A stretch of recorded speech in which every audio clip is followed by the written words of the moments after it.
Concerned about global warming and the urgent need to act now to protect human lives and the lives of all beings, members of the Supreme Master Ching Hai International Association in Thailand and Alac, Vietnam, organized another climate change conference entitled Solutions for a Beautiful Planet.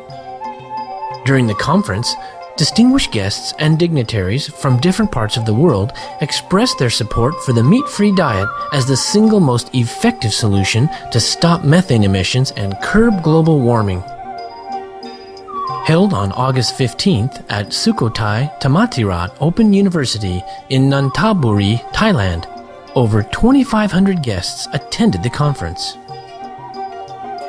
Among the scores of distinguished guests and ambassadors who attended were Dr. Art Ong Junsai Na Ayutthaya, member of the Thai Parliament, former NASA scientist, Mr. Inuu Susuwan, Senior Executive Vice President of the Bank of Agriculture and Agriculture Cooperatives, Professor Dawan Wiwatanate, PhD, Deputy Director, Energy Research Institute, Chulalongkorn University, Sir Valelo Gardner Kwapile, Counselor of the Embassy of the Republic of South Africa, Sir Howell Howard, Regional Environment of the Economic Section of the Embassy of the United States of America, Sir Nikolai N. Pomoshninov, Minister Counselor of Embassy of Russia, and Sir Stepan N. Golovin, Representative of Embassy of Russia.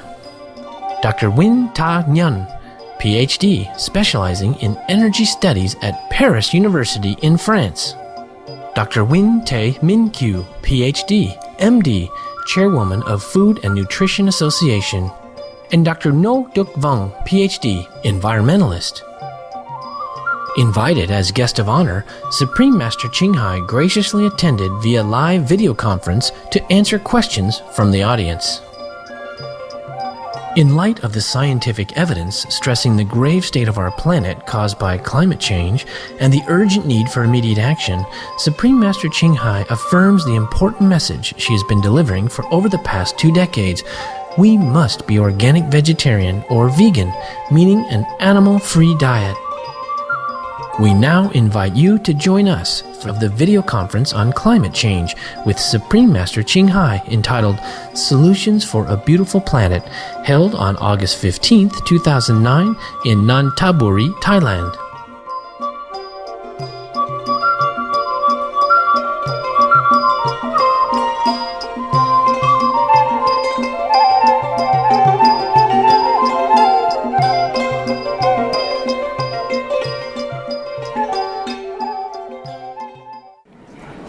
Hello everyone, we are the Supreme Master Ching Hai International Association. I'm from Canada and this handsome brother is from Bangkok. สวัสดีครับท่านผู้มีเกียรติทุกท่านพวกเราคือสมาชิกสมาคมอนุตราจารย์ชิงไห่นานาชาติสาวสวยที่ยืนข้างผมมาจากแคนาดาแล้วผมเองมาจากกรุงเทพครับ Welcome all of you to this climate change conference entitled Solution for a Beautiful Planet. And a heartfelt thank you for taking valuable time out of your day to join us here at the Sukhothai Thammathirat Open University in this beautiful and hospitable country of Thailand. Our opening performance is a special traditional Thai dance from the central region of Thailand. Please enjoy.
Thank you, Thai dancer, for a splendid opening number. This performance group is called Champu Pantip Rachasvinit Matayong. This very talented young performers range in age between 14 and 17. There are 41 Thai instruments and 26 dancers.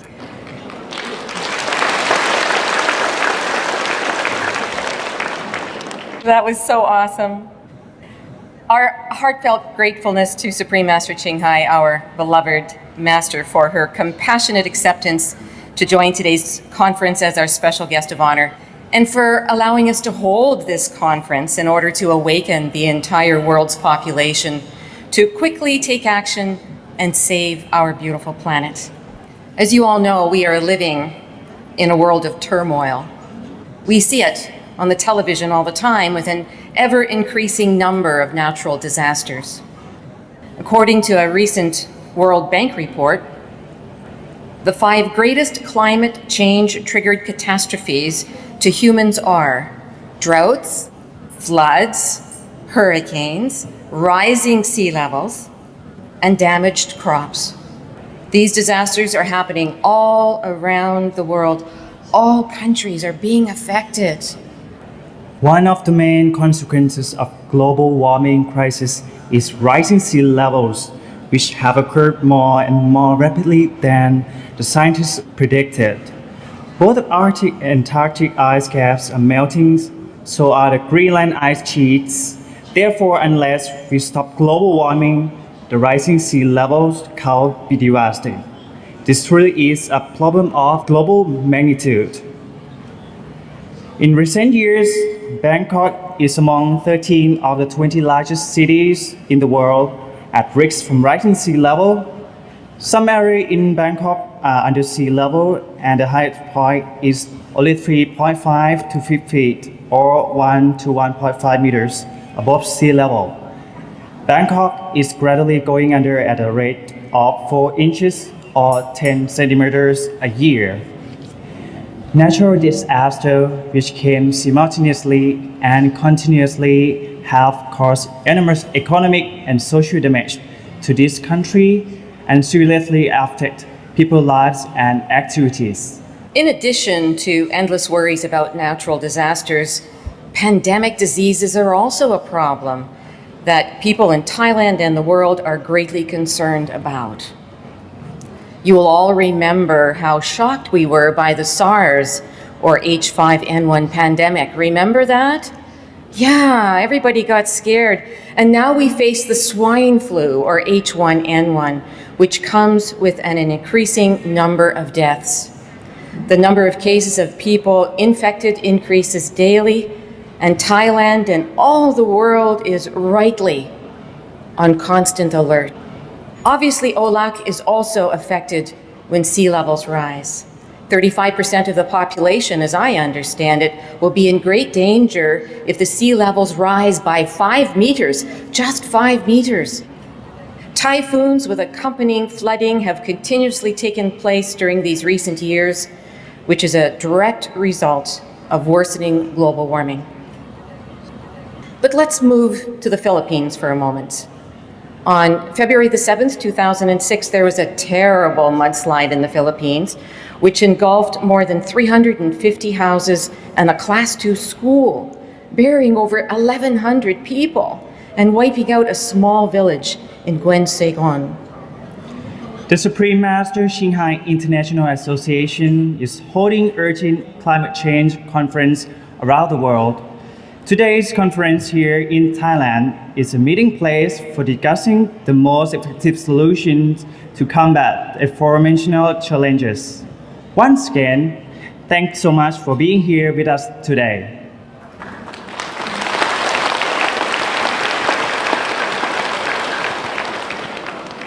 Now, of course, we have all of these challenges, but we are ever positive that we can turn these problems around. Do you all remember the greeting President Obama during his election campaign? Who remembers? Yes, we can. So remember, he said that all the way through. Yes, we can. Yes, we can. Yes, we can. So do you think we can solve some of the challenges if we put our brilliant minds together? Awesome. Then whenever we think about global warming, the climate crisis, and we wish to believe that we can overcome them for a better world, we're simply going to say, thank you very much. That's awesome. Yeah. The program coordinators would like to share a few words with you, so let's welcome them to the stage.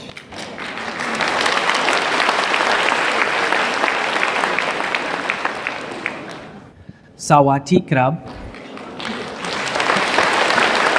Welcome, ladies and gentlemen. On behalf of the Supreme Master Qinghai International Association, we would like to welcome all of you to this wonderful event, the Climate Change Conference, Solutions for a Beautiful Planet. ยินดีต้อนรับทุกท่านสุภาพสตรีและสุภาพบุรุษทุกท่านในนามของสมาคมอนุตราจารย์ชิงไห่นานาชาติเราขอต้อนรับทุกท่านเข้าสู่งานสัมมนาภูมิภาคที่เปลี่ยนแปลงทางออกเพื่อโลกที่สวยงาม First, to our beloved Master, we are so grateful to you for being the endless source of our inspiration. Without you, this event would not be possible. We love you very much.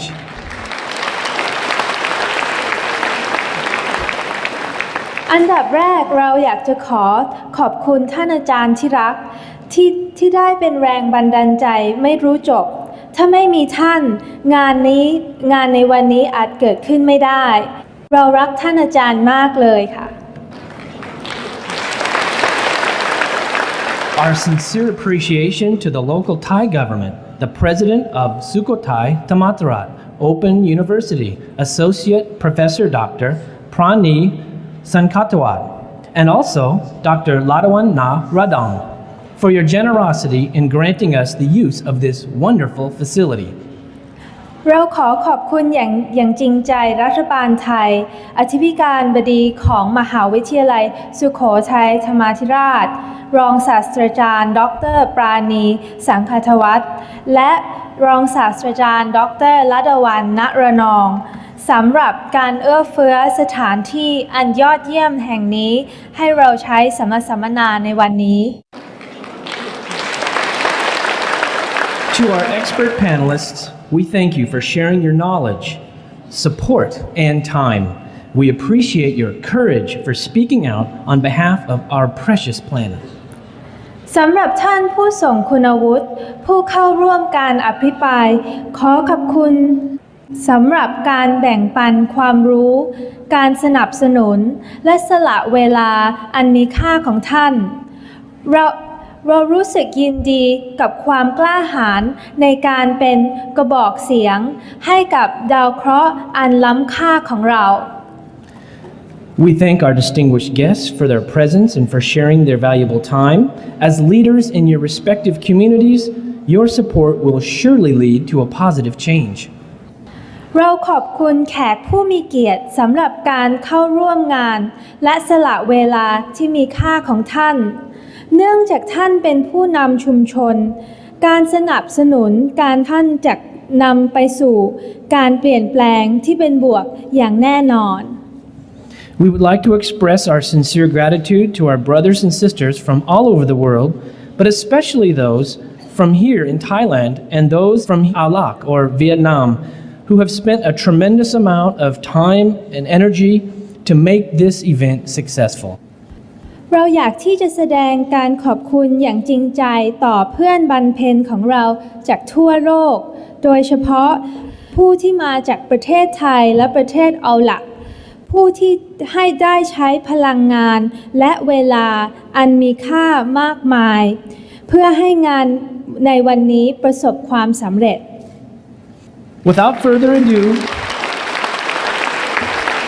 ladies and gentlemen, we have a very special program prepared just for you. We sincerely hope that you'll be inspired by the following presentation and become a shining example for your local communities so that perhaps we can create a heaven on earth.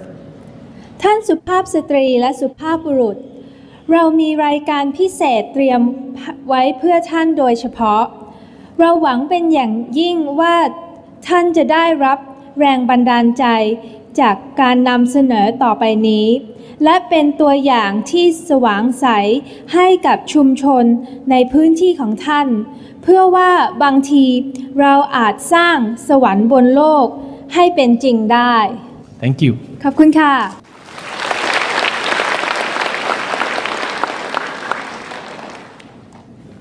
Our sincere thanks for your welcoming words. Present in this magnificent conference hall today are many participants of our climate change conference, and we're greatly honored to welcome these distinguished guests, representatives of Royal Thailand and distinguished guests from OLAC. And we are especially very privileged to greet Supreme Master Ching Hai, for she is an outstanding spiritual teacher, humanitarian, and talented artist, joining us today through live broadcast television. Chances are many of you already have her pieces of artwork in your homes. She's quite prolific. Supreme Master Ching Hai will share with us her profound insights and research regarding global warming. And at the same time, she will be responding to questions from the audience in the questions and answers session. We hope that today's conference will inspire you, as well as every Earth citizen, to quickly take action for this beautiful planet. As you will hear, the situation is very serious. And maybe that's why you're here. You know that we're running out of time. According to Dr. James Hansen, the chief climatologist at NASA in the US, he tells us, along with Supreme Master Ching Hai, that we have less than 3.5 years before that dangerous tipping point. That's 3.5 years. That's not a lot of time. We invite all of you to take more action with us now. Let us honor and introduce to you our distinguished guests, some of whom have graciously offered to share their expertise with us today. First one, Dr. Ong Chum Sai Na Ayutthaya, a member of Thai Parliament, former NASA scientist. Mr. Ennu Susuwan, Senior Executive Vice President of the Bank of Agriculture and Horticulture Cooperatives. Professor Dawan Viwattanadet, PhD, Deputy Director, Energy Research Institute, Chulalongkorn University.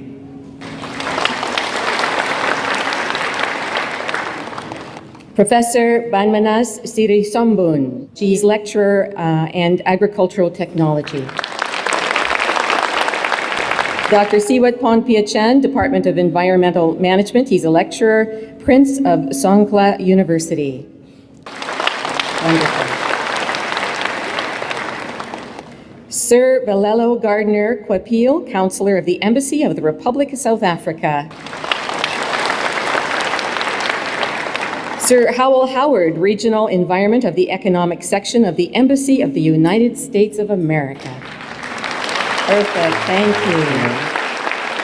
Sir Nikolai N. Pomashninov, Minister, Consular of Embassy of Russia. And Sir Stepan N. Golovin, Representative of Embassy of Russia. Dr. Nguyen To Yang, PhD, specializing in energy studies at Paris University in France. Dr. Nguyen Thầy Mengel, PhD, MD, Chairwoman of Food and Nutrition Association. And Dr. Ngo Ding Wang, PhD.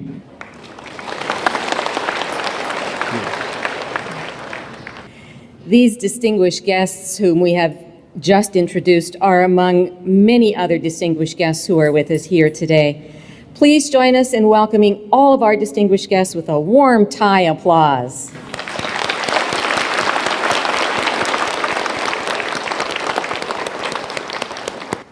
We are very pleased to announce to you that today's program is a very meaningful event and therefore is being broadcast live on Supreme Master Television, a free-to-air television channel broadcasting 24/7 on 14 satellite platforms covering 6 continents. 11 cable television channels, 18 websites, and is also a live broadcast on www.suprememastertv.com. You can always rely on Supreme Master Television for the truth about the climate crisis. So we encourage you to go there every single day to see the updates of what's really happening with the climate crisis and for the latest information. In addition to guests who are present today conference, we are also honored to have received heartfelt congratulations to Supreme Master Shanghai from guests around the world who have expressed their profound concerns about climate change, which is daily threatening the survival world population. Here are just a few of unfortunate effects of climate change and how choices have it create difficulties worldwide. There are many effects, and we're just going to name a few. According to the World Health Organization, 29,500 children die every single day from starvation. They don't have enough food. How many of you in the room have children? Our children, your children, or our grandchildren could be next. We don't know what's happening with global warming. It's just running so quickly. Our children deserve to live too. So how many of these children do we want to have die? Well, the answer is 0. And we invite you to work with us to consider reducing that number from 29,500 children dying daily. You multiply that by 365 days of the year by several years. That's a huge number. We should not be seeing that happen. Second indication is that 1 billion people are starving every single year. Now we have 6.7 billion people in the world today. 1/6 of them are starving. Again, they have no food. What's the answer? What's the number that we want? We want 0, right? That's what we want to work towards. A third indication is that we are losing up to 270 species of plants, animals, and birds every single day. 270 because of global warming. In Canada, for example, some of the little birds and creatures that I used to see as a child are no more. They simply don't exist. And did you know that we have lost 90% of our large sea creatures such as whales? The oceans are dying. We have 400 dead zones now where nothing lives. This is due to fertilizers runoff, largely of livestock, contributing to the lack of oxygen which is necessary to support life. The ice caps are melting faster than we have expected. The Arctic ice cap is projected to be melted by the summer of 2012. Huge chunks of ice from the Antarctic ice cap are falling away, and Greenland is melting very quickly as well. Due to rising sea levels, 18 islands have completely submerged beneath the sea, with more than 40 other land nations at risk. Did you know this? This could be you and me next. And speaking of water, we are experiencing water shortages in many places. In North America, we get most of our fruits and vegetables from Florida and from California. And both of these states are experiencing great water shortages. And so Supreme Master Ching Hai is inviting us to grow our own vegetables. And aquifers under the major cities of Beijing and Delhi and Bangkok, right here in your own city, are drying up. So your water resources are also drying up. These are very serious issues. We wish for every child in the world to live in a safe world, where there is an abundance of water, where there's an abundance of food so they don't have to die, and live in a world where we can make our decisions in harmony. Our children need a planet in which to live. It really is worth gathering together and working together to save this planet just for our children alone. And so we are here to invite all of you to collaborate even more. I know many of you are doing great things. I know it. We know it. And we thank you for that. But we invite you now to collaborate even more because remember, we only have less than 3.5 years to do this. But can we solve these very serious issues? Yes, we can.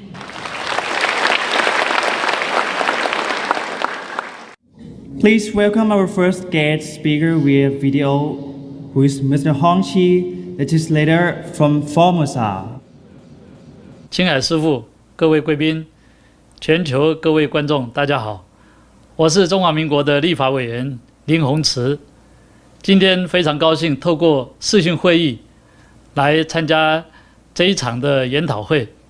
那今天这场研讨会真是深具意义，因为大家都了解，那么地球暖化的程度越来越深，民众受到的灾害也越来越大。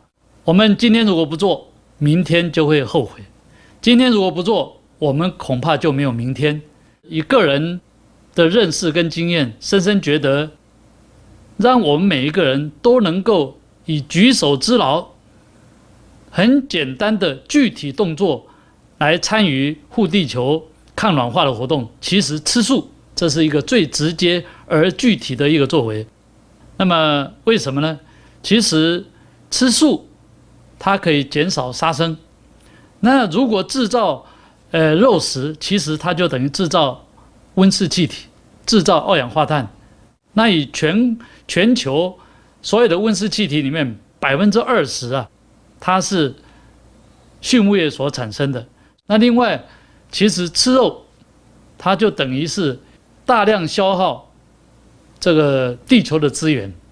那么我们都了解，如果种植蔬菜、水果等等，它所消耗的地球能源大概只等于制造肉食的4%到5%。所以我们如果多吃蔬果的话，减少肉食，这样子的话就可以节约地球的能源。我在中华民国立法院也不断的推动，希望能够吃素食来对抗地球暖化。那像我平常都在推动1周1天素，希望大家减少吃肉，最起码1个礼拜吃1天的素。那如果可能的话，1天1餐素。那么我们如果一个人1天吃素的话，他最起码可以减少制造二氧化碳最起码5公斤。如果人人都这样来做的话，它就非常的棒。那当然，为了要让素食者能够更方便、更喜欢吃素，我们最主要的在台湾推动建立一个让素食者安心食用的环境。所以在台湾地区，今年的7月1号已经正式做产品的分类，只要是素食，它也有分为纯素、蛋素、奶素、奶蛋素跟植物素。所以吃素的人，他根据他的需求，他可以去买到他想要吃的素食，而不至于买到荤食。那未来我们也希望缔造更多的一个让素食者能够安心食用的一个环境。像除了这样素食的标示很重要以外，在台湾地区目前也希望能够尽量来推动素食的认证或者优良食品的标章，让更多人愿意吃素而且大量来推广素食。所以在我们台湾很多政府的官员，平常能够吃素都尽量吃素，而且他们也不断在推动，希望大家都能够多素食、少吃肉。一方面对抗地球暖化，一方面也让大家拥有一个健康的身体。希望未来我们大家共同来努力，推动素食抗暖化，让我们的地球未来能够更清新，让我们全人类都能够生活得更美满。祝今天整体的视讯会议能够圆满顺利成功，谢谢。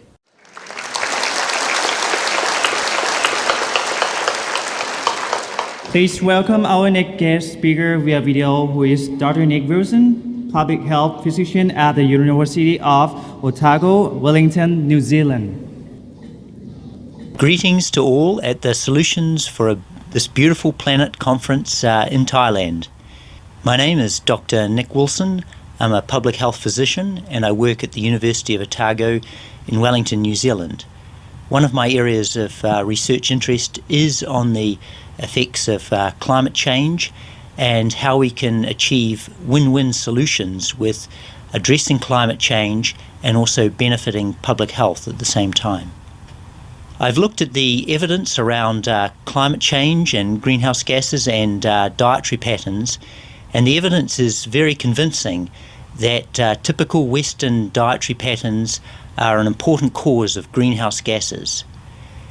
Therefore, part of the solution is for people to shift to vegetarian diets, and this will reduce the level of methane and also CO2 that's emitted, and these are important causes of climate change.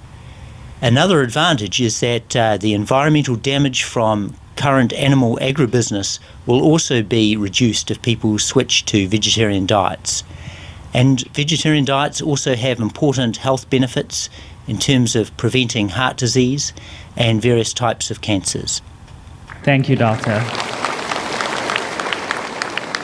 Please welcome our next guest speakers video, who is Katrina Biggs from the New Zealand Vegetarian Association. Master Ching Hai and attendees of the Solutions for a Beautiful Planet conference. Hello and thank you for the opportunity to talk to you. My name is Katrina Biggs and I am speaking on behalf of the New Zealand Vegetarian Society as the Auckland media representative. In New Zealand, animal farming is a large part of our economy and heavy meat and dairy consumption is entrenched in our culture. The New Zealand Vegetarian Society recognises that the continuation of these things is becoming increasingly destructive to our planet. One of our roles as a vegetarian society is to educate people about the contribution each individual can make to counteract this by taking up a vegetarian or vegan lifestyle. We also participate and network with animal welfare and environmental groups.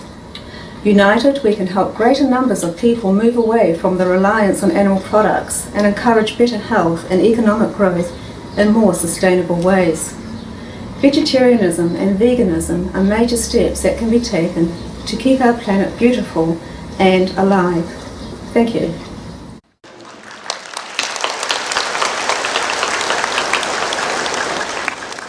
Isn't it exciting to hear what people around the world are doing? Isn't that wonderful? Wow. Please welcome our next guest speaker via video, who is Professor I.R. Prasato Satwiko, MBSc, PhD from Indonesia. Hi, my name is Prasasto Satwiko. I'm professor in architecture and building sciences. Currently, I work for the Atmajaya Yogyakarta University. At this beautiful moment, I would like to say congratulations for the International SOS Global Warming Seminar. This seminar, I think, has a very, very important topic, which is there is a solution for a beautiful planet. I would like to explain a bit more about why I'm interested in this seminar's topic. In my opinion, everyone can do their own roles to save this planet. We will destroy our planet through our eating habit. Many reports show that meat industry have put a lot of distress to this environment. So, back to my background. As a building scientist, I'm trying to design building with very low or minimum energy. One of it is to cross out the use of mechanical ventilation. There I have to rely on our nature, our environment. But what can I do if the environment becoming worse and worse, hotter and hotter? Yeah. There is no solution except I have to use mechanical ventilation, which is very, very energy consuming. Now, who put the heat to the environment? greenhouse gas effect. Who is the biggest contributors for the greenhouse gas? The meat industries. Meat eating habits mean poverty and violence. So we have to stop altogether if we want to save our planet and to keep our planet blue and beautiful. I hope this kind of beautiful and important seminar can be held sometimes in Indonesia, because I believe that more and more Indonesians will be interested in this kind of topics and they can start playing their part. Thank you.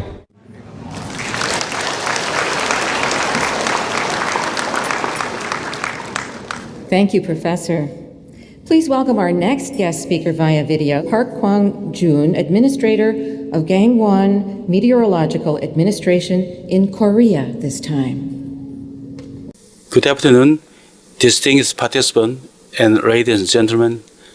I would first like to congratulate you on the successful opening of the Solution for Beautiful Planet conference. As you know well, global warming has become a great concern due to its impact, such as increase of meteorological disasters and the destruction of ecosystem. From this standpoint, I think it's timely for the Supremacist Qinghai International Association to organize this important conference in Thailand. Ladies and gentlemen, I would like to take this opportunity to inform you that Korean government put together a national strategy for addressing global warming issue, namely low carbon green growth, and then is trying to achieve not only new growth engines, but also sustainable development. Under the national strategy, Korea Meteorological Administration, KMAI, has enhanced the role of monitoring, analysis, and the prediction of climate change, particularly focused on research on adaptation of climate change. And the KML has actively participated in the relevant international cooperation activities. In this regard, let me also inform you that KML will host 32nd session of the Intergovernmental Panel on Climate Change in Busan, Korea in 2010. In closing, I sincerely hope that you will have every success in your deliberations and you will have rewarding and enjoyable time. Thank you very much.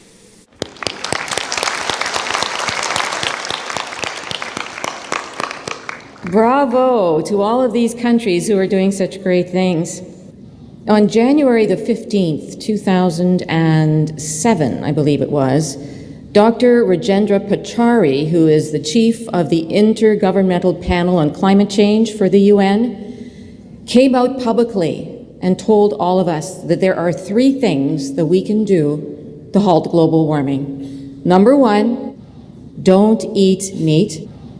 Number 2, ride a bike. And number 3, become a frugal shopper. In other words, consume less. Yeah. So our next guest speaker via video is Dr. Stephen Schneider, professor of the Interdisciplinary Environmental Studies at Stanford University. He's a lead author and works with the UN IPCC, or Intergovernmental Panel on Climate Change, 4th assessment. Welcome, Dr. Schneider. Hello, Bangkok, Thailand. My name is Stephen Schneider. I'm a professor here at Stanford University, where I study the Earth's climate, how it changes, and what it means to us and how we might fix it. I welcome you to the Solutions for a Beautiful Planet Climate Change Conference and thank the organizers, Supreme Master Qinghai International Association, for putting together the conference and also for the work that they do to make people aware of the significance of this issue. Scientists are very reluctant to want to talk about very complicated issues until they have a whole lot of confidence that what they know is very solid. Let's start with the Earth's temperature. It's now something like about 3/4 of a degree Celsius warmer than it was a century and a half ago. And this warming, according to the Intergovernmental Panel on Climate Change, is unequivocal. Unequivocal is not a typical word for scientists, so in this case they really mean it. And it's not just because the thermometers tell you the story, it's because it's consistent with 95% of the mountain glaciers in the world that are melting, including major glaciers that affect the rivers and a lot of other activities in Asia from the Tibetan Plateau. It also occurs because we know the sea levels are rising, because as you heat the oceans, they expand. And in the last 20 years, at least, we've been melting Greenland at a faster rate than anybody predicted, and all the ice up there as it runs out into the oceans is also raising sea level. And if that continues or accelerates, as many people believe is possible, then we run a real risk of meters of sea level rise. The consequences are very clear. Meters of sea level rise would displace hundreds of millions of people in Asia alone. What else do we know? Well, we know that hurricanes have been more intense in the last 30 years than they were before, and we don't make hurricanes. But when you warm up the oceans, that gives them more power. They're going to get significantly intense in the 21st century if we keep on warming as we've been doing. So this is very, very significant for Asia, because with all the people that live in megadeltas and all those cities within a few meters of sea level, rising sea level and intensifying cyclones, which increases the storm surge and the flooding damage, is not good news when tens of millions of people every few years are moving into cities. They're literally moving into harm's way. So what happens half a world away from Asia in Greenland because of warming that's planetary in cause has a real impact right in Asia, as does the melting of the Tibetan Plateau, which will in the long term affect water supplies and in the short run causes flooding from the rapid melting. So these are very, very direct and important effects. What we're talking about now is if we're lucky and we really work very hard to try to control the pollution that's creating this problem, we'll warm up another 1 to 2 degrees. That's the best we can get. In other words, 2 to 3 times more than we already have. The worst looks like it's somewhere around 4 to 6 degrees over the next century. And that has many, many ecologists, people who work in agriculture, who worry about coastlines, who worry about fires, very, very worried, and arguing strongly that this is a risk that we should not take with our planetary life support system. So this throws us into a big argument about how to do it and what's fair and what's efficient. But most of the talk has been focusing on carbon dioxide itself. But there's also methane, and methane comes from animal agriculture. It comes from landfills. It comes from leaky natural gas installations, coal mines. And methane also needs to be controlled. Well, if a large amount of the methane comes from agriculture that deals with livestock, then it isn't simply a question of industrial producers, it's also a question of lifestyle. I mean, what kind of diets we choose. As the developing countries get richer and they start to copycat the rich countries through very large meat consumption, they will inevitably be increasing methane emissions in that process. So there are going to be a lot of changes, and those changes are unpleasant now to the next 2 or 3 degrees, and then they become more than unpleasant, potentially catastrophic if we start warming up more than 3 degrees. And we are on a pathway to warm up more than that. So we really have to act over the long term for our children, grandchildren, and all the rest of the species on this earth, which I think count too and are currently quite threatened by the prospect of many degrees of warming, because how can they move like they did from the Ice Age to the warm period when now they have factories, farms, freeways, and urban settlements to cross? So the IPCC said that there was a possibility of extinction of up to 40% of known species if we warm up more than 3 or 4 degrees C. So please, let's not take that chance. Thank you, video guest speakers. From our program thus far, it is easy to see that we have a serious problem. Mother Earth is very sick and she needs us to help her heal. How many of you would like to learn more about the solutions to help us solve this serious problem? Wonderful. How many of you would like to fix things so that your children and grandchildren and all children have a healthier planet to which to live? The following global warming footage will provide you with the information mentioned above. Please enjoy the video presentation entitled Causes and Solutions to Global Warming.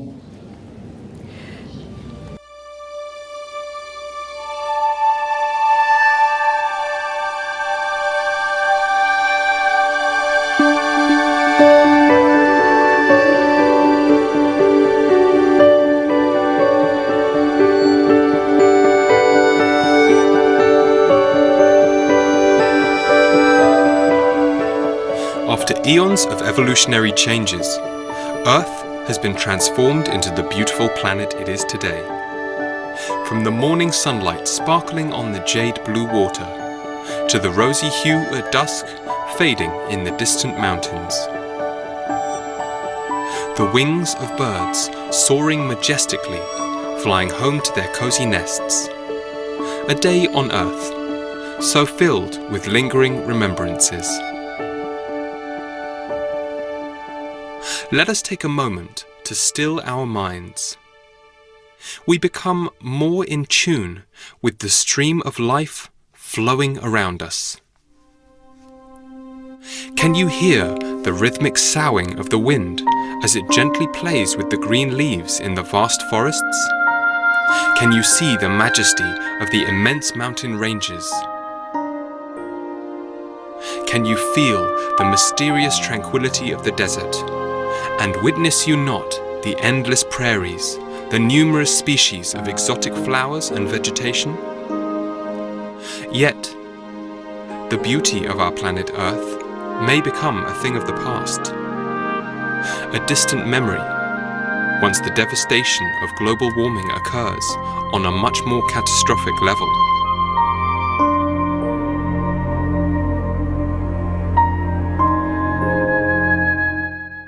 According to former US President Bill Clinton, climate change is the only thing that I believe has the power to fundamentally end the march of civilization as we know it. Ice sheets in the Arctic, Antarctic, and Greenland are melting too rapidly. The resulting rising sea levels are beyond scientists' projections. It is heartbreaking to see the penguins, the polar bears, and seals gradually losing their habitats. What will happen to them now? Will they become extinct and only live on in history books like the mammoths and dinosaurs of the past? Another alarming situation of similar magnitude that has developed as a result of the rising sea levels is the climate refugees crisis. Islands have been submerged, and more than 200 others are in danger of being submerged into the ocean.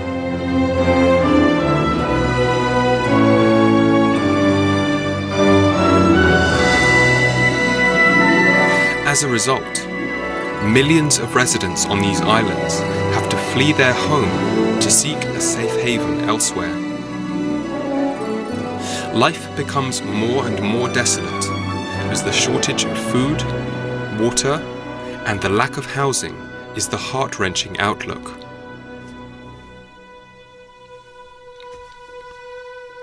The accumulated greenhouse effects, the constantly changing climate that is causing instability in weather patterns, storms with strong intensity, floods, earthquakes, prolonged droughts, causes the lives of citizens worldwide to become more miserable.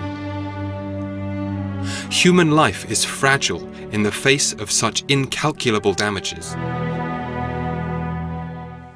The cause of global warming is determined by the perpetual production of three main types of gas that create the greenhouse effect: carbon dioxide, or CO2, methane, CH4, which is 72 times more potent than carbon dioxide averaged over 20 years, and nitrous oxide, or N2O, which is 310 times more potent than carbon dioxide.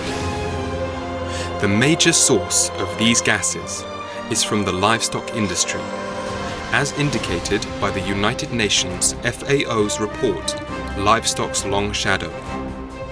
About 36% of the methane dissolved in the atmosphere is primarily produced by the digestive process of ruminant animals, and 64% from their urine, which contributes significantly to the development of acid rain.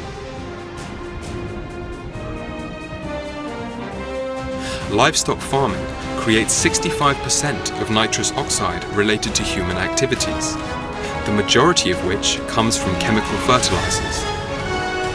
Aside from the huge amount of greenhouse gases released, the livestock industry has also detrimentally impacted topsoil and water resources in many parts of the world. Currently, the livestock industry uses 30% of the Earth's surface primarily for long-term breeding farms, but it also accounts for another 33% of globally cultivated land used for producing animal feed. Vast tracts of forest have been destroyed to create grazing pastures for farm animals.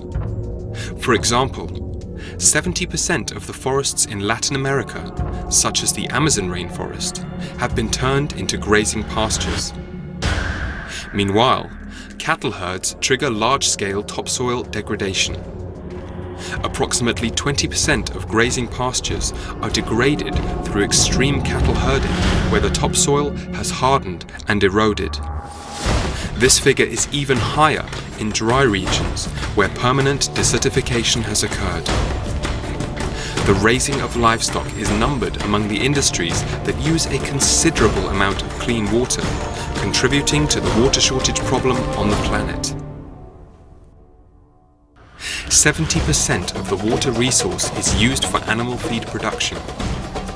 Other aspects of factory farming also cause water pollution, dead zones, and coral reef degradation. The major sources of pollution are from the runoffs of animal waste, chemical fertilizers, antibiotics and hormones, chemicals from tanneries, and pesticides used for feed crops. Surely, we all dream of a better future for our planet. But what should we do to make that dream a reality? That is the responsibility of each and every one of us as we are confronted with the ever-increasing threat of global warming. Be veg, plant trees, and go green. These are the three main solutions to saving the planet. It is now critical for our planet to have a viable solution for a clean, sustainable source, which is provided to us in abundance by Mother Nature. Wind power, wave power, solar energy. Besides that, there are many activities that can save money, resources, energy, and bring much more benefit to the environment, such as public transportation, walking, biking, or carpooling to work, turning off high-energy consuming devices when not in use, saving water, changing our lifestyle habits by living more frugally, and recycling. Our carbon footprint will be very light when we adopt these eco-friendly practices. The second effective solution to global warming is to plant trees. Trees have an important role in regulating the atmosphere, preserving water resources, absorbing carbon dioxide, and limiting soil erosion. To help repair and take good care of the Earth's lungs, we should preserve existing trees as well as plant new ones. Finally, the number one most effective solution can immediately stop 80% of global warming is the plant-based diet. It is a sustainable and most eco-friendly lifestyle advocated by many people all over the world. Being veg considerably cuts down the amount of methane released by livestock and thus reduces the effects of global warming. The water shortage problem can be solved, world hunger may be a thing of the past, and the air we breathe will be purer as the forests are replenished. Being veg is also beneficial to our health. The vegetarian or vegan diet promotes a harmonious coexistence with our animal co-inhabitants, who are our friends, helpers, and sometimes even saviors in many instances. Let us switch to a more plant-based diet. Even better if it's organic vegan, because it's healthy, it's economic, it's ecological, it's compassionate, it's peaceful, it's noble. Let us envision and together build a bright future and preserve this beautiful planet for our children and their children. Let us treasure and save our only home before it's too late. Be veg, go green, plant trees, and do good deeds.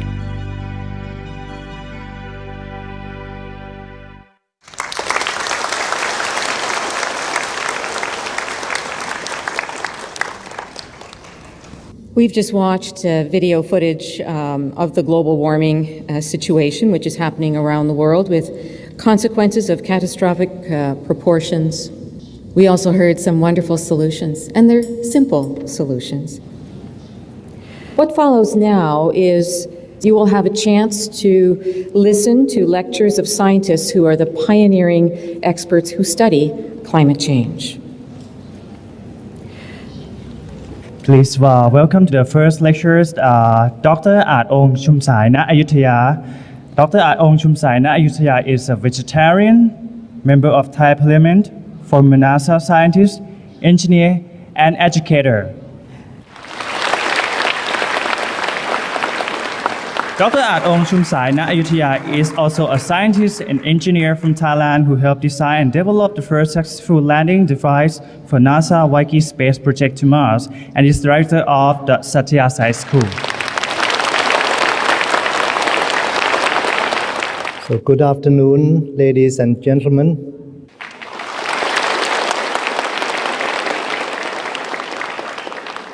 I won't repeat everything that we have already heard, but just something to stress the problem, the crisis that we have on our hands is about gas methane.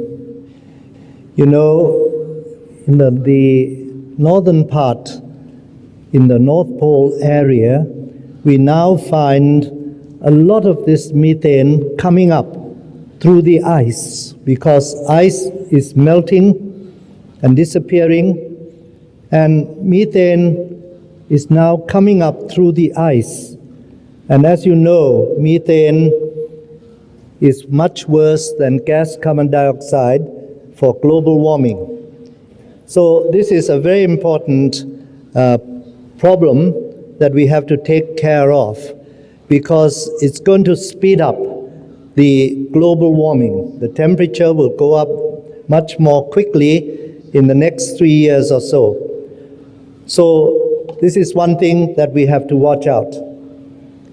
And now let's look at our beautiful planet. You can see that it is beautiful, it's blue in color. Unlike other planets, ours is the most beautiful one in space. And it contains a lot of water. But when ice melts, when the ice in the Greenland, in the Antarctic, in the Himalayas, in the Andes and other mountains melt, they all flow into the ocean. And because our world is a water planet, especially around the Pacific area, it's a huge ocean. And when we look from the moon, it covers almost half the area of the world. So when you have an increase in the weight, increase in the water, there'll be more weight on one side than on the other. And our Earth is rotating in space. And suddenly you have more weight on one side than on the other. then you cannot have like a top turning around on its axis anymore. It will start to wobble. So that's a big problem for our Earth right now, that we have more weight on one side than the other because of the melting of the ice. We have more water in the ocean, and so more weight in the Pacific area than on the other side of the world. So, in order for the Earth to survive, it can do two things. We are living on Earth plates.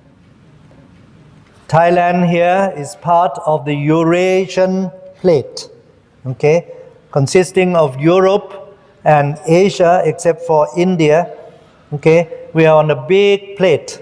And you know, plates are floating on some liquid inner core of our Earth, and so it can move fairly easily, and it has been moving since many years ago, 250 million years ago. It started to move and it kept on moving. Well, the Earth plates are likely to move more quickly now. This is what scientists have found out, that the Eurasian plate is now moving towards the Pacific Ocean, and the Pacific plate is also moving towards the Eurasian plate. So right now, on the edge where the two plates are joining, it's starting to push on each other. And this is going to create a lot of problem for those living along the Pacific Rim, because there's a big movement going on in the Earth plates now.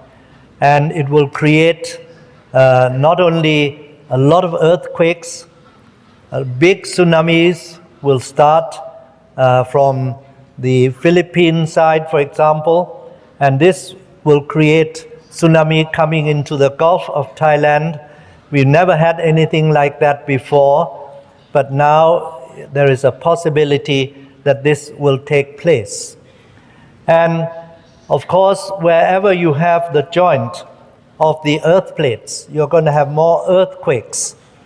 And if we look to the eastern side next to United States, you see the area which they call most active rift zone. Okay, the most active rift zone is where the plates are separating. That's a big problem for all of us. Around Thailand, along the Andaman Sea, we have a joint of the plates, and therefore that's where we had the big tsunami that killed so many people in many countries in the past. So we need to do something about it very quickly. And as you all said, we can do it. Okay, we have to do it, and we can do it. So I just want to show you how we are doing it, where I'm working. I work at the Satyasai School in Lopburi province, 200 kilometers north of Bangkok. Okay, we are doing something about it. We are growing our own vegetables because we need to be sustainable. And if we use animals, it takes several years before they are grown up. But with vegetables, only a few months, we can get food to eat. So all of us, 350 children, 40 teachers, and 50 staff members, we are all vegetarian. We have gone vegetarian.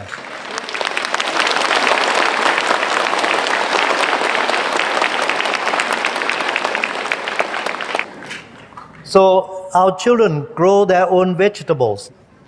All kinds of vegetables are available in our school, and we grow fruit trees everywhere. And not only fruit trees, we grow trees all over the school. We have already grown some 200,000 trees in our own school. And we go and grow our own rice. Many people say that rice will also create methane, but only if you keep things that will rot in the field, then it will create methane. So we are very careful about what we do. And so we do not create much methane as a result of our growing rice. So all of our children, they go into the field, they're very happy, they can live outside in the good surrounding. So you see the whole school, 350 children, we go into the rice field, we grow our own rice, and we grow our own vegetables, a lot of it.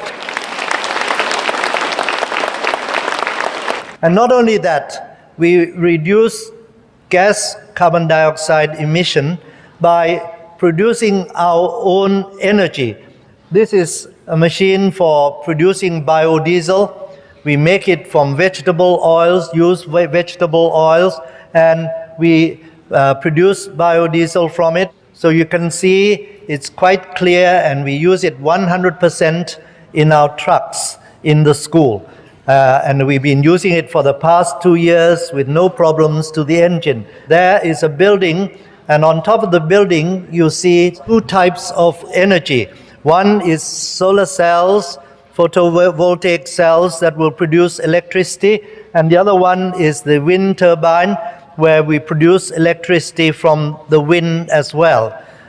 So there is the locally made in Thailand. It costs less than $200 to put up that, about 2 kilowatts of power. And these solar cells, we power the whole building that you saw just now, as well as lighting along the roads during the night. We store the energy in the battery, and then at night time we draw out the energy and change it to AC current. And here, because we have some waste from the kitchen, we are a boarding school with about 450 people eating there. So what we do is we recycle everything. We use this machine to ferment the waste, produce biogas, and then that is reused in our kitchen to cook. Actually, this is given to us by the Ministry of Energy in Thailand. And now we are experimenting with garbage. We use garbage to produce electricity. So we are recycling garbage now. We don't waste anything, we don't burn it, otherwise it'll produce black smoke. Instead, we use a gasifier to draw out the gas, and that will help in our production of electricity, and it does not produce any pollution. What remains become fertilizer, which we can then use in our fields again. And we produce all kinds of products for our own use, whether it's shampoo, washing powder, and all the rest. We don't use any chemicals. We try to use our own products, and we recycle everything, including our water. We don't throw anything away, okay? The water is recycled and reused all the time. And so I just want to stress that vegetarianism is the way. And you can see many famous people already have been vegetarians, like Pythagoras, Einstein, Newton, and so many other people. They've always been vegetarian. When you look at carnivores, you can see their skeleton, you can see big fangs that you use to kill other animals, and the teeth behind, they're all sharp. In fact, they don't chew the food, they just swallow everything. Let's look at the vegetarian eating animals. And you can see that the teeth are quite different. The meat eater is on the left, and on the right is our own teeth. We don't have the same teeth as the meat eaters, okay? We are vegetarian. We have to chew the food, just as the cows, they chew the food to make sure that it becomes digestible in our mouth, and the digestive process starts in our mouth. And when we look at the intestines, we find that for vegetarian, we have very long intestines. In fact, it's about 9 times the length of our body, whereas the meat eaters, they're only 3 times the length of their body. And the reason is because if you have a plate of meat and a plate of vegetables, after 3 or 4 hours, the meat will start to rot, will go bad, but the vegetables will last until the next day. It will not go bad. So in that case, we can draw out all the good food from our intestines, okay, because we have very long one. So our own intestines is more suitable for vegetables, not for meat. And you can see the lifespan of people. Eskimos, they don't have vegetables. Their lifespan is only 27.5 years. Whereas the Hansas, the Otomi tribe in Mexico and Pakistan, their lifespan is over 110 years. So medical doctor Sir Robert McGarrison, he said about the Hansas in Pakistan, I never saw a case of appendicitis or colitis or cancer amongst these people. And here is a group of Harvard doctors and scientists. They went to a village in Ecuador. The villagers were pure vegetarian. And again, they found most of them reached the age of over 100 years. And this is a study in America of 50,000 vegetarians, and they found that they live longer, have significantly lower incidence of heart disease and low rate of cancer as compared with meat-eating Americans. And Dr. Kellogg said, it's nice to eat a meal and not have to worry about what your food may have died of. Because you can see chicken flu virus, mad cow disease, Nipah virus, and all kinds of problems with animals. And when you look at the protein, you can see when you compare soy milk powdered, it contains 41.8% protein, whereas chicken and lamb only 18 or 16% protein. So we actually get more protein from soybeans and other vegetables. And this is the problem that creates global warming. You need 17 times more land to get the same amount of protein when you compare livestock and soybean. Okay? You need 8 times more water to raise animals versus growing vegetables and grains. And when you feed grains to the animals, as you do in the United States, for example, you only get back 10% of the calories and the protein of livestock when you eat meat. So you're wasting a lot of good food. This is the solution to world starvation. We know that many people are dying every day. Children are dying because they lack food. Okay? You see that 80 to 90% of all grain grown in America is used to feed meat animals. So when you reduce meat production by 10% only, you would release enough grain to feed 60 million people. Okay, just reducing 10%. And if people would consume only 50% of the meat they normally eat, we could release enough food to feed the entire developing world. So become a vegetarian and we can save the lives of so many people. We will have enough food for the whole world. Okay? And United Nations Secretary General Kurt Waldheim said the food consumption of the rich countries is the key cause of hunger around the world. So I just want to leave these thoughts with you. Let us be vegetarian. Let us do whatever we can, wherever we are, to reduce global warming. Thank you very much.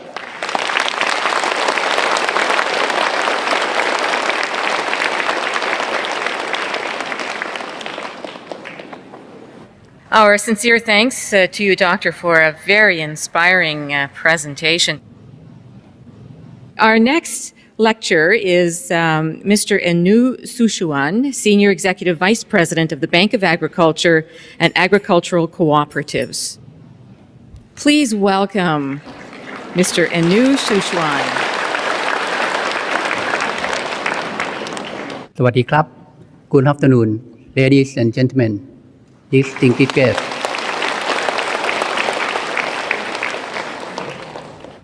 I myself feel very honored to be here with you all.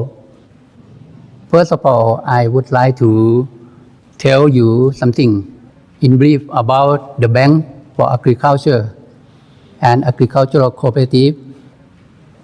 Our objective is provide agricultural credit to the farmers and also the agricultural cooperatives.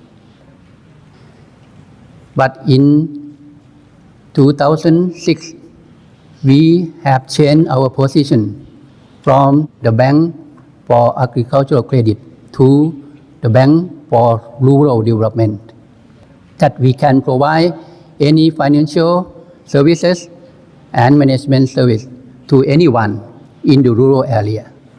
The other service that we serve is the marketing support for our farmer customer and also the social welfare for poor farmer in rural area also. This is the BAC driving framework in this fiscal year 2009 about the global warming. BAC as the bank supervised credit, so we have to provide the appropriate technology to our customer how to avoid the global warming. We have also the project that we call 1 million customer, 9 million tree for the king. And we have the project to encourage all the energy saving, electricity, water supply, and anything else. For the farmers, we also promote our customer to do the sustainable agriculture, such as the organic farming. For our officer, about 14,000 officers throughout country, we also serve them the healthy food. Even in our head office, we have the vegetarian food for their own choice, and also all the food in our cafeteria would be food safety. And for physical health for our officers, we have the exercise group, sport group, stretching every day, and also have contestant of Mr. and Mrs. Good Health. For the mental health, we have the counselor in the bank and also provide them the training for meditation also. Because we are the agricultural credit bank, so what concern for the climate change with agriculture we concern. This is the world carbon reservoir. You can see that the most proportion of the carbon reserve is in the fossil fuel. Second is soil. The third is atmosphere. And last is forest. Now, it was changing for the carbon balance that you can see that now is causing many effects to our atmosphere. From the fossil fuel combustion, from the land use, and also in the agricultural intensification that causing carbon dioxide, methane, and nitrous oxide. For the heat trapping ability, you can see that agriculture contribute to 30% of greenhouse gas emission. If the carbon dioxide is baseline of the greenhouse effect, 1 unit of carbon dioxide is equal 1. Methane is 21 times, and nitrous oxide is 310 times of carbon dioxide. This is the greenhouse effect in conventional agriculture that from the chemical fertilizer, they're causing of carbon dioxide, nitrous oxide, and in the plantation also causing the methane, carbon dioxide, and nitrous oxide, and also the wastewater. that containing synthetic fertilizers. Also, for the livestock area, the grain that we are planting to feed the livestock also lost 90% of its original energy. One serving of beef equal to over 1,200 gallons of water used. 20% of all global warming causing emission come from animal. So, raising animal as livestock is one of the greatest contributor to climate change. This is my proposal for the solution for our beautiful planet. If we must focus on the organic food, non-GMO, no chemical fertilizers, and less meat or vegetarian diet. This is the first thing that we have to do. We must focus on alternative energy, waste to energy, and also the community power plant and the biogas, solar energy, and the last is wind energy. For the forest, we will focus on the planting tree, especially now we have the new project, what we call tree banks, that will encourage all the community to growing tree, and they can repay money by planting tree also. Thank you.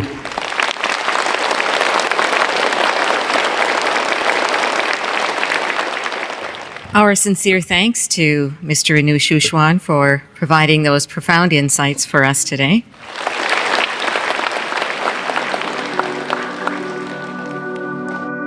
ทราบว่าจากการสัมมนาในวันนี้ค่ะได้ความรู้อะไรไปบ้างจากการสัมมนาก็เป็นคือตอนแรกถ้าพูดถึงเรื่องโลกร้อนเนี่ยฮะก็เข้าใจว่าเกี่ยวกับเรื่องแบบเกี่ยวกับการเผาน้ำมันการใช้การส่งใช่ไหมอันนี้มาวันนี้ก็ได้ทราบแนวคิดแปลกๆข้อหนึ่งที่ว่าการที่เรากินไอ้พวกมังสวิรัติเนี่ยก็สามารถช่วยลดโลกร้อนได้